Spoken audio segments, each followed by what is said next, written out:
Hey guys, and welcome back to the Horror Realm. I am back here, so I just got done watching Halloween Ends. Been watching a few reviews from other people. Is Michael out there in the bushes somewhere? Maybe, just maybe. It is the month. And a lot of people are saying that this isn't really a Halloween movie. It's a bad ending to the trilogy because it's more like an anthology movie. And I'm going to disagree. Or I wouldn't be on here if I agreed, right? I think there's merit in that argument, but also I think what Michael does through this movie is he uses Corey as a proxy, kind of like a Slenderman move. And kind of like Gareth Edwards in his movies, like, he didn't show a lot of Godzilla until you need to see Godzilla. Well, you didn't see a lot of Michael Myers until you need to see Michael Myers.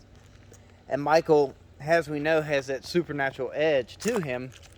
He used Corey to bring him sustenance, bring him people to kill and get his power up. And so that was interesting. Basically, he was using Corey. He saw the pain.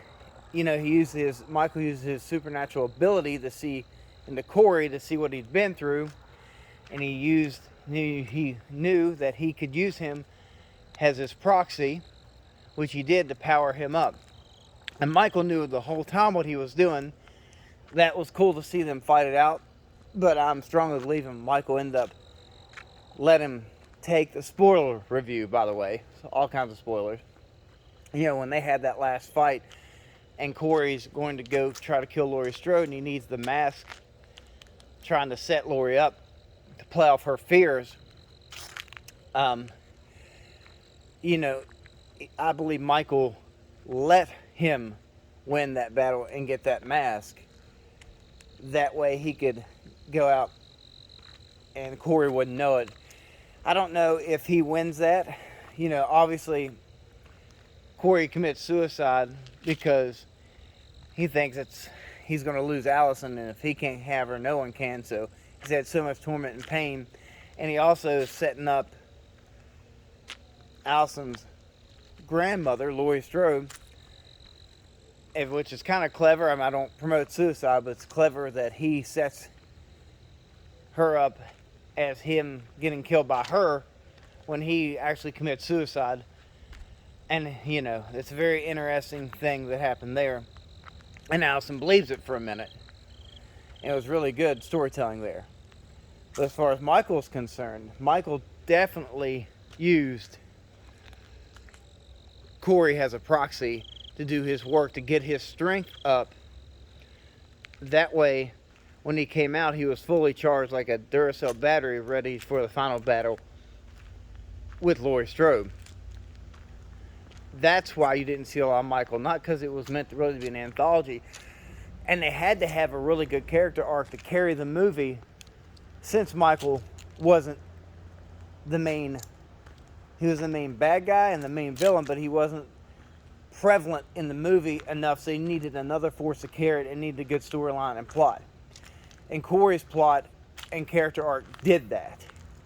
Since we already knew what Michael's is, they put Corey in there to further along the story for this big battle to happen in a very interesting way, by Michael using Corey as a proxy to do his work to get his power up, because he's been hiding. He may have killed people now and then, like that hobo said he did drag people in occasionally, but he needed more.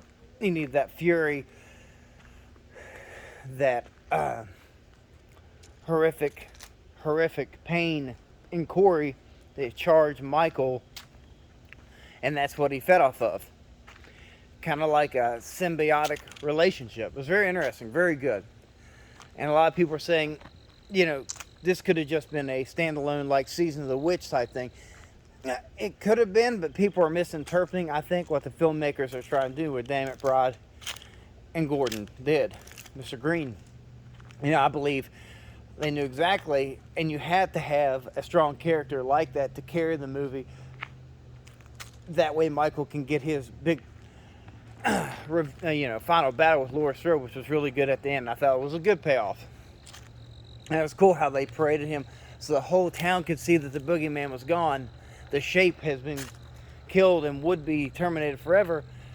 And they did it old school, like parading the bad guy in the Wild West into the gallows.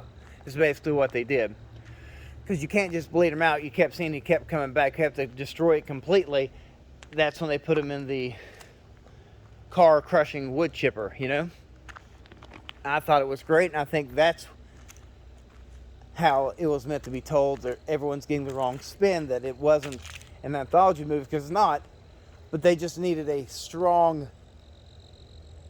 character arc and a lot of development to carry it on.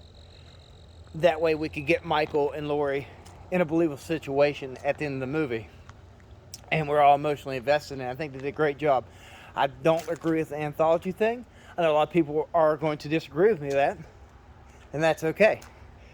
I think it was a good send-off for Michael Myers. Laurie Strode lived.